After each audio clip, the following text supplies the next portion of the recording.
Hello everyone. तो आज हम देखेंगे कोड फोर्सेस राउंड 853 का प्रॉब्लम सी। तो इसमें क्या है, आपको एक एरे दी हुई है जिसमें initially n pair wise distinct element है, ठीक है। और उसके बाद क्या करना है, आपको टोटल m ऑपरेशंस परफॉर्म करने हैं। और इनमें से आप ith ऑपरेशन में क्या करोगे, आप pth इंडेक्स पे जो एलिमेंट होगा i-1th एरे का, आप उसको रिप्लेस कर दोगे एक वैल्यू vi से। उसके बाद क्या होगा, आपको एक नई रिजल्टिंग एरे मिलेगी।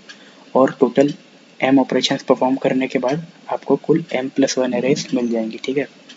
और एक चीज़ और, कि जब भी आप कोई ऑपरेशन परफॉर्म करोगे, उसके पहले और ऑपरेशन परफॉर्म करने के बाद भी जो आपको एरे मिलेगी, वो क्या होगी, पेयर वाइज डिस्टिंक्ट होगी। मतलब उसमें कोई भी दो एलिमेंट सेम नहीं होंगे, सारे एलिमेंट डिस्टिंक्ट होंगे, ठीक है।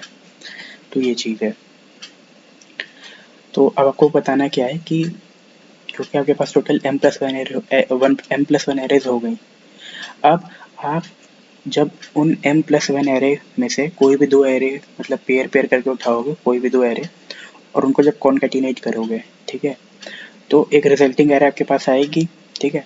तो उस रिजल्टिंग एरे में जितने डिस्टिंक्ट नंबर ऑफ एलिमेंट होंगे, वो आपको अपने आंसर में ऐड करते रहना है, ठीक है। आपको ऐसा क्या करना है, आपको ऐसा हर पेयर के लिए करना है, हर पेयर ऑफ एरे के लिए करना है, और उस आंसर को आपको रिटर्न करना है, ठीक है। तो इसको एक टेस्ट केस से समझते हैं। तो ये जो पहला टेस्ट केस दिया था इसी से समझते हैं। तो इसमें क्या है, आपकी जो इनिशियली एरे है वो क्या है, 1 2 3, ठीक है।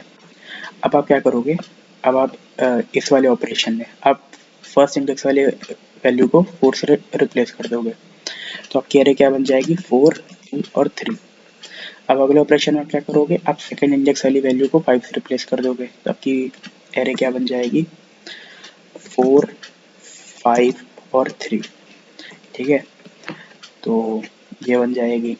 अब जब आप पहली और दूसरी वाली एरे को, जब आप पेयर वाइज आपको उठाना है दो दो पेयर, तो आप पहली दूसरी एरे को उठाओ और इनको क्या करो, कॉन्कैटिनेट कर दो। तो आपकी एरे क्या बन जाएगी, 1 2 3 4 2 3, ठीक है। अब ये जो रिजल्टिंग एरे है, इसमें कुल कितने डिस्टिंक्ट वैल्यूज हैं, तो इसमें कुल 4 डिस्टिंक्ट वैल्यूज हैं, ठीक है, 1 2 3 और 4। अब आप उठाओ पहली और तीसरी एरे, इनको कॉन्कैटिनेट कर दो। तो इसमें कौन कौन सी वैल्यूज हैं, 1 2 3 4 5 और 3। तो इसमें कुल कितनी पेयर वाइज डिस्टिंक्ट वैल्यूज हैं, सॉरी यहाँ पे 4 2 3 होगा, 4 2 3 4 5 3, सॉरी सॉरी सॉरी यहाँ पे 1 ही होगा क्योंकि हम पहली वाली एरेस को कॉन्कैटिनेट कर रहे हैं ना, सॉरी। तो यहाँ पर 1 ही होगा। तो इसमें कुल 5 डिस्टिंक्ट वैल्यूज हैं, ठीक है। अब अगला लेते हैं। अब हम अगला किसको लेंगे, थर्ड सेकंड और थर्ड वाली एरे को। तो इनको कॉन्कैटिनेट करेंगे तो हमारी रिजल्टिंग क्या बनेगी, 4 2 3 4 5 4 5 3, ठीक है। तो इसमें नंबर ऑफ डिस्टिंक्ट एलिमेंट कितने हैं, 4 है। तो आपका जो आंसर हो जाएगा वो कितना हो जाएगा, 13 हो जाएगा, ठीक है। और आप देख सकते हो यहाँ भी आपका 13 ही आंसर आ रहा है यहाँ पर। तो अब हम देखते हैं हम क्या करेंगे, हम हमारा जो अप्रोच होगा वो ये होगा कि हम ये निकालेंगे कि एक पर्टिकुलर वैल्यू, ठीक है, जैसे हम मान कहते हैं 2, तो 2 हमारे आंसर में कितना कंट्रीब्यूट कर रहा है, ठीक है। तो देखो आपके पास अ, अगर आप प्रॉब्लम पढ़ोगे तो आपके पास n जो है वो 2 इंटू 10⁵ तक हो सकती है, और m की भी यही रेंज है, 2 इंटू 10⁵। तो अगर हम ये माने कि आपको जो m वैल्यूज बाद में आपको जो आई, ठीक है, वो सब की सब डिस्टिंक्ट वैल्यूज थी। तो आपके मतलब टोटल अगर आप देखो तो आप 4 इंटू 10⁵ डिस्टिंक्ट वैल्यूज ही आपके पास एट मैक्स आ सकती हैं, ठीक है। तो हम क्या करेंगे, हम हर वैल्यू के लिए अलग अलग से काउंट करेंगे कि वो हमारे आंसर में कितना कंट्रीब्यूट कर रहे हैं, ठीक है। तो देखते हैं कैसे करेंगे। जैसे कि इस वाले टेस्ट केस में जो 2 है, ठीक है, वो हमारे दो एरेज में इंक्लूडेड है, ठीक है, इंक्लूडेड है, ठीक है। और उसके साथ साथ वो एक एरे में एक्सक्लूडेड है, ठीक है, नहीं है मतलब। तो इसका ये हमारे आंसर में कैसे कंट्रीब्यूट कर रहा है, ठीक है। तो टोटल एरेज कितनी है, 3 है। तो अब आप 2 का आंसर कैसे निकालोगे, तो देखो, क्योंकि जब आप ये दो इंक्लूडेड वाली एरेज को लोगे, जैसे कि इसमें फर्स्ट और सेकंड एरे को, यहाँ पर इस वाले टेस्ट केस में देखो, तो इस टेस्ट केस में क्या है कि 2 जो है वो दोनों में है, ठीक है। तो दोनों में से किसी एक का ही 2 माना जाएगा, दोनों का तो माना नहीं जाएगा। तो जब आप ऐसे एरेज को लेते हो, मतलब ऐसे एरे के पेयर को लेते हो जिसमें हमारी वैल्यू दोनों, मतलब उन दोनों में प्रेजेंट हो, तो हमारा जो कंट्रीब्यूशन होगा उस वैल्यू का वो सिर्फ एक ही होगा। ऐसा ऐसे तो हर पेयर में एक ही होगा, पर उसमें क्योंकि वो वैल्यू तो दोनों दोनों एरेज में है, पर कॉन्कैटिनेशन के बाद क्योंकि हमें सिर्फ डिस्टिंक्ट वैल्यू लेना है, तो हम उन दोनों में से कोई एक ही को मानेंगे, तो हमारे आंसर में सिर्फ एक ही कॉन्ट्रीब्यूट होगा, ठीक है। तो वो एरेज जिसमें हमारी वैल्यूज प्रेजेंट हैं, जब हम उनका पेयर वाइज कॉम्बिनेशन बनाएंगे तो कुल कितना पेयर बनेगा, तो 2 के कुल कितने पेयर्स बन जाएंगे, 2 के क्योंकि 2 दो एरेज में है, ठीक है, तो 2 के कितने पेयर बनेंगे, वो हो जाएगा कितना, 2C2, यानी आपका 1, ठीक है। अच्छा, अब और कैसे हमें 2 का कंट्रीब्यूशन हमें आंसर में मिल सकता है, जब हम एक ऐसी एरे लें जिसमें 2 हो और एक ऐसी एरे लें जिसमें 2 ना हो, तो इस केस में भी 2 हमारा एक कंट्रीब्यूशन आंसर में देगा। तो ऐसे कितने हो जाएंगे, यहाँ पर आप देखो, 2 ऐसे एरे हैं जिसमें 2 है, इंटू एक ऐसी एरे है जिसमें 2 नहीं है, ठीक है। तो यहाँ से आपका क्या आ जाएगा, 2। तो 2 का, तो 2 टोटल कंट्रीब्यूशन कितना हो जाएगा, 3 हो जाएगा, ठीक है। तो एक और वैल्यू का देखते हैं, जैसे हम देखते हैं 3 का, ठीक है। तो 3 पहली दूसरी तीसरी तीनों एरे में है, ठीक है। तो तीसरे तीनों एरे में है, तो इंक्लूडेड कितने में है ये 3, और एक्सक्लूडेड कितने में है,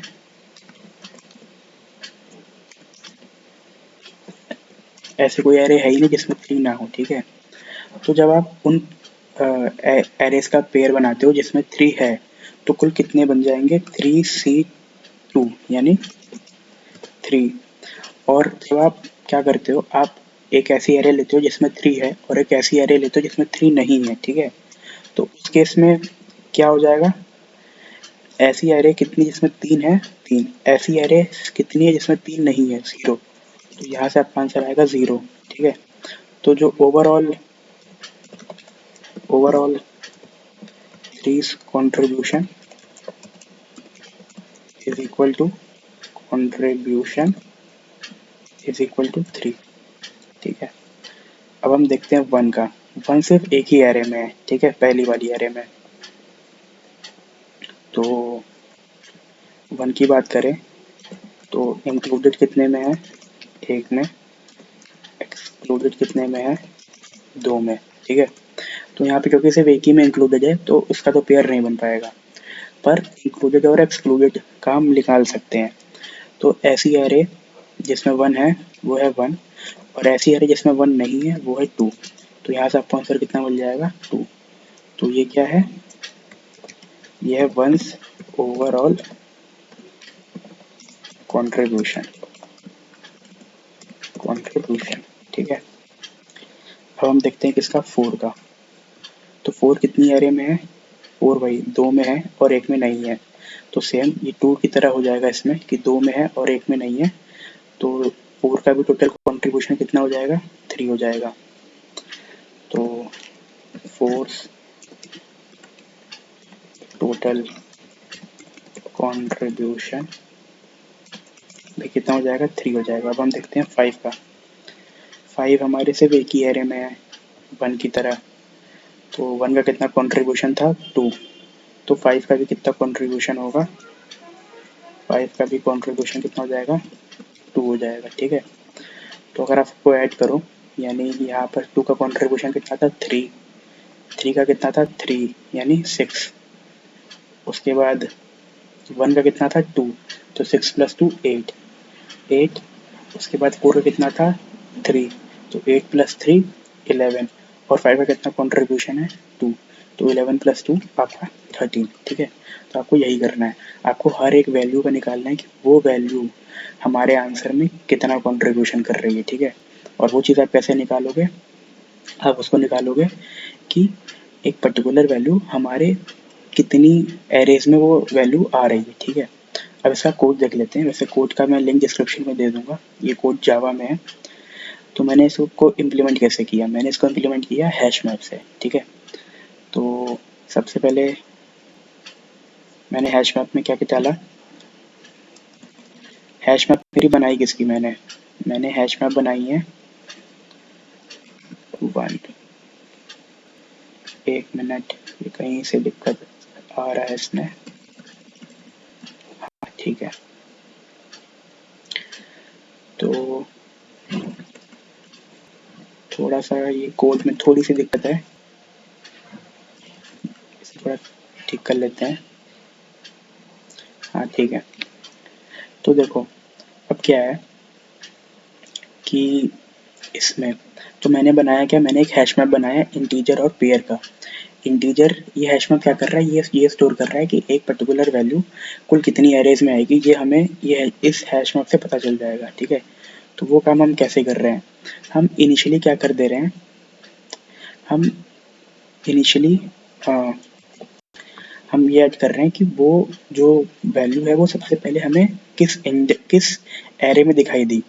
तो आपकी जो इनिशियली एरे है उसको हम 0 कहेंगे, तो हमें सारी मतलब जो हमारी इनिशियली एरे है उसकी सारी वैल्यू में हम उसे जब अपने मैप में ऐड करेंगे तो उसके साथ हम क्या ऐड कर देंगे 0,0, यानी वो वैल्यू हमें 0 एरे पे लास्ट दिखी थी, ठीक है। लास्ट लास्ट सीन उसका कहा था 0 एरे पे, और करंट इक्वल टू 0, ठीक है। करंट हमने 0 इसलिए लिया है क्योंकि मान लो अगर ये वैल्यू कभी अपडेट ही नहीं हुई, ठीक है, तो हम लास्ट में जाके हम ये निकाल सकते हैं, क्योंकि ये वैल्यू हमें 0 पे देखी थी और उसके बाद ये कभी अपडेट ही नहीं हुई, तो हम इससे ये निकाल सकते हैं कि मतलब वो क्योंकि लास्ट में हमें दिखी और अब दिख रही है, ठीक है, तो बीच में तो ये सभी एरेज में रही होगी, तो हम क्या निकाल सकते हैं कि बीच में कुल कितनी एरेज है ये हम निकाल सकते हैं। अगर हमें पता है कि हम करंट अभी किस पे हैं और लास्ट किस पे ये दिखाई दी थी, तो उससे हम बीच में कुल कितनी एरेज में ये रही होगी ये चीज़ हम निकाल सकते हैं, ठीक है। तो ये बेसिकली मेरी सोच थी। अब देखते हैं यहाँ पर मैं क्या कर रहा हूँ, या तो ये इनपुट हो रहा है और उसके बाद अगर old value is equal to new value, मतलब अगर जैसे कि आप ये टेस्ट केस देखो, इस टेस्ट केस में आपको फिफ्थ इंडेक्स पे 5 डालना था, उसके बाद अगले वाले ऑपरेशन में भी आपको फिफ्थ इंडेक्स पे 5 डालना था, तो यानी आपकी कोई चेंज तो आपका कुछ नहीं हो रहा, ठीक है, पर आपकी देखो 2 एरे तो आपकी बन रही है, कहने को तो 2 एरे बन रही है, पर ओवरऑल कोई चेंज नहीं आएगा फिफ्थ का कंट्रीब्यूशन आंसर में, ठीक है। तो अगर ऐसा नहीं है तो ही हम जाके अपने ऑपरेशंस को परफॉर्म करेंगे, ठीक है। तो यहाँ पर ये पेयर आर क्या है, ये है कि जो ओल्ड वैल्यू निकली है, ठीक है। अब मान लो कोई वैल्यू निकली, ठीक है, तो अब हम क्या करेंगे, अब हम ये निकालेंगे कि वो बीच में वो कुल कितनी एरेज में रही। अभी हम किस वाले एरे में, अभी हम i+1th एरे पे हैं, ठीक है। और ये r.l क्या है कि वो लास्ट कब सीन हुई, ठीक है। तो इससे हमें पता चल जाएगा कि वो number of arrays in the middle, ठीक है।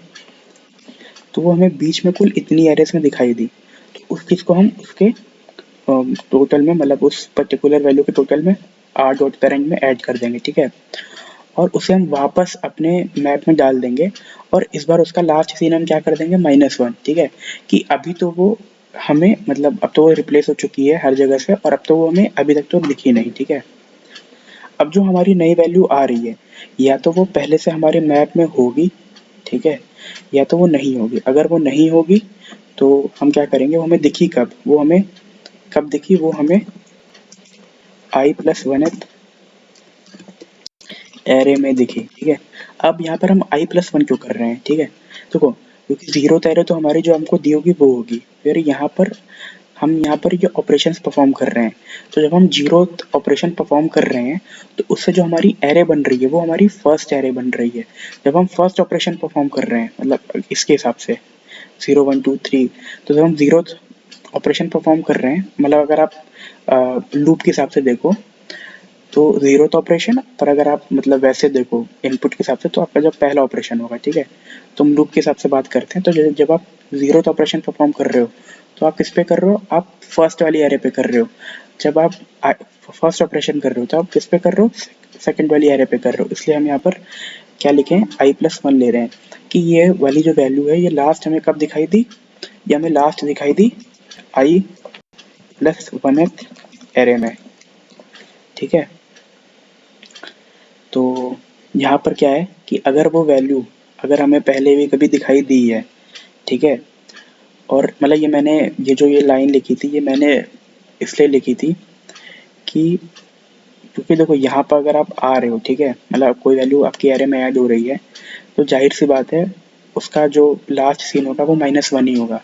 पर मैंने चेक के लिए ऐसा लिख दिया यहाँ पर कि अगर r.l -1 नहीं होगा तो आप वो मतलब बीच में कुल कितनी एरेज तो होगा तो -1 ही, पर मैंने ऐसे चेक के लिए लिख दिया। इसको आप इग्नोर भी कर सकते हो। अगर आप ये 2 लाइन नहीं भी लिखोगे तो भी आपका कोड सही सही चल जाएगा, ठीक है। तो आप r.1 मतलब आप इसमें क्या कर दोगे, ऐड कर दोगे वैल्यू और new pair i+1 comma r.current r1.current i+1 क्यों, क्योंकि ये वैल्यू हमें कब दिखाई दी, वापस ये वैल्यू हमें दिखाई दी i+1 एरे पे, ठीक है। और ठीक है, अब हम यहाँ पर क्या कर रहे हैं, अब हम अपना फाइनल आंसर काउंट कर रहे हैं। तो उसके लिए हमने एक आंसर वेरिएबल ले लिया और फिर हम जितनी भी हमारे मैथ में जितनी भी वैल्यूज़ हैं हम उनको एक करके निकाल रहे हैं, ठीक है। अगर उनका r.l मतलब अ, अभी तक वो हमारे एरे में हमने एक जगह उससे ऐड किया था या फिर मान लो पहले से वो एडेड था हमारे एरे में और वो अभी तक रिप्लेस नहीं हुआ है, ठीक है। तो उस केस में आपको ये निकालना पड़ेगा कि वो कुल कितने एरेज में वो अब तक आ चुका है, ठीक है। तो आप यहाँ पर वो निकाल रहे हो। अब आपको पता चल चुका है कि ये पर्टिकुलर वैल्यू हमारे m+1 एरे में कितनी बार था r1.current बार था, ठीक है। ये चीज़ अगर जब आप कोड देखोगे तो आपके अंडरस्टैंडिंग के लिए बता दूं कि r1.current क्या है, number of times the value v was present in the in some array, या फिर ऐसे नहीं लिखना चाहिए, the value v was present in r1.current arrays, ठीक है। ये चीज़ ज़्यादा सही पड़ेगा। तो r1.current ये है, ठीक है। अब अपने आंसर में ये चीज़ मैं क्या कर रहा हूँ, ये वो वाला केस है, इंक्लूडेड और एक्सक्लूडेड वाला, ठीक है। ये कौन सा केस है सॉरी, इंक्लूडेड इनटू एक्सक्लूडेड वाला। और ये कौन सा केस है, ये वाला केस है जब आप क्या कर रहे हो, इंक्लूडेड पेयर्स, ठीक है। जब आप इंक्लूडेड पेयर्स के लिए जब आप अपना आंसर कैलकुलेट कर रहे हो तो ये वो वाला केस है, ठीक है। और फाइनली आप अपना आंसर प्रिंट कर देना, ठीक है। इसका ये जो कोड है ये मैं डिस्क्रिप्शन में डाल दूंगा। तो अगर आपको ये वीडियो अच्छी लगी तो प्लीज़ चैनल को सब्सक्राइब करें और इस वीडियो को भी लाइक करें, ठीक है। Thank you.